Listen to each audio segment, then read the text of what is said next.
Hello friend, সবাই কেমন আছো? আসলে সবাই অনেক ভালো আছো, আমি অনেক ভালো আছি। তো এই ভিডিও রয়েছে আমরা কালী পূজার সঞ্জমের দিন, তো মানে পূজার আগের দিনের ভিডিও। তো এতদিন এডিট করতে পারছি না, তো এই লিগে আপলোডও করতে পারছি না। তো এই ভিডিওটা ভয়েস দিছি নাও আমি পূজা 10-12 দিন পরে।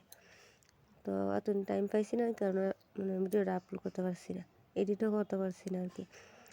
তো পূজার সঞ্জমের আগের দিন রাত্রেবেলা সবাই খাওয়ান দাওয়ান দিয়ে সব দোয়াফালি করে তারপর রাত্রেবেলা 10টার সময় বইছি আমি আলপনা দিতে। তো শরীরটা অনেক ক্লান্ত লাগতেছে, ইচ্ছাও ছিল না আলপনা দিতে, তাও সুন্দর লাগতো না ঠাকুরঘরটা।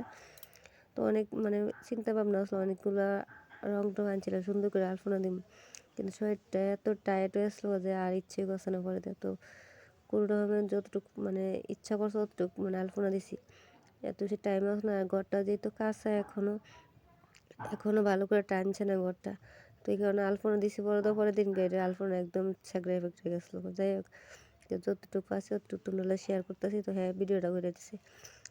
তো ওইদিকে আমি আলপনা দিতেছি, তো অর্ধেকটা আলপনা দিয়া মানে শরীরটা এত খারাপ লাগতেছিল। তো বাকি আলপনা আমি লাইনটা দিয়ে দিই, তুমি পরে লাইনটা হ্যাঁ তুমি দো আমি দিয়ে দিই। আমি বলছি ঠিক আছে। তো এদিকে আমি লাইনটা দিয়েছি, আমার হাতে অনেক ঠান্ডা দিন না, অনেক বেশি ব্যথা করতেছিল। তো এদিকে হ্যাঁ আমার আলপনা এই যারা দিয়ে দিতেছে, এই লাইনটা হ্যাঁ দিয়ে দিতেছিল। তো তারপরে এই লাইনটা দিছে, এরপর লাইনটা আমি আবার দেবো। তারপরে সেম মানে আমি একটু করি হ্যাঁ একটু এরকম করে, মানে প্রথম জায়গায় হ্যাঁ দেখা দিলে হ্যাঁ আবার হ্যাঁ আমি কোনো সময় আলপনা টালপনা দিছি নাকি এমনি দেয় আমি জানি না। আমি যতটুকু পারো ততটুকু দো আমি তো দেখাই দিতেছি। তো অনেকবার ভুল করছে, আবার মোছন লাগছে আর কি, মুচ্ছে মুচ্ছে তো ভিজা কর নেই, তো মুছলে আবার ঠিক হয়ে যাবে। তো এই জায়গাটা আমি দিয়ে দিছি। পর লাইনটা হ্যাঁ তুমি বউ একটু রেস্ট করে আমি দিই। তো অনেকে বলে আলপনা দিতে আবার পরিশ্রম লাগে না, আর এই পরিশ্রম লাগে না, লাগেও। কারণ আমি সারাদিন অনেক কাজ করছি সঞ্জমের দিন যেহেতু কালী পূজা। তো এখন বাজে আলপনা দিতে এতে রাত 1:30-2টা বাজছে আমরা, অনেক রাতে। আর সবচেয়ে বড় রাত্রেবেলা অনেক বেশি ঠান্ডা লাগে, যেহেতু ঠান্ডার সিজন এখন, তো অনেক বেশি ঠান্ডা ছিল। ঠান্ডার মধ্যে বইবে আলপনা দেওয়া অনেক কষ্ট।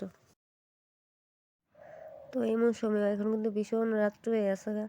তো সবাই ঘুমায়, সবাই খাওয়া দাওয়া করে সবাই ঘুম দিছে। তো কিন্তু মা বারবার মাথা আলগেদা করতেছে, কিলো তুই ঘরে এত ঠান্ডার মধ্যে, যেহেতু আমার শ্বাসকষ্ট। তো আমার লেগে হ্যাঁ বয়ে দিচ্ছে আবার। তো হ্যাঁ আমি বলছি তুমি যাও গা, এখন আর তুমি ঠান্ডার মধ্যে আলপনা দিতে যাচ্ছ একলা একলা, এই কারণে হ্যাঁ আমার বয়ে দিচ্ছে। তো বাইরে ভীষণ অন্ধকার, আমি আবার অন্ধকারের ভীষণ ভয় পাই। তো সবাই ভাবতেছে আমার আবার কিছু হয়ে যাবে এই কারণে। তো হ্যাঁ আমার ফলে দিয়ে যায় না আর। তো তোমরা ভিডিওর মধ্যে দেখতেছো বাইরে কতটা অন্ধকার, যেহেতু ঠাকুর করে আমি আলপনা দিতেছি।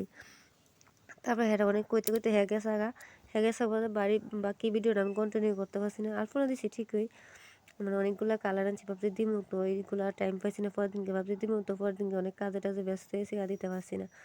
আর বাকি ভিডিও কন্টিনিউ করতে পারছি না, কারণ হয়ে গেছে ঘুমাইতে বললে। আর আমি ভিডিও করুম না, আলপনা দেবো।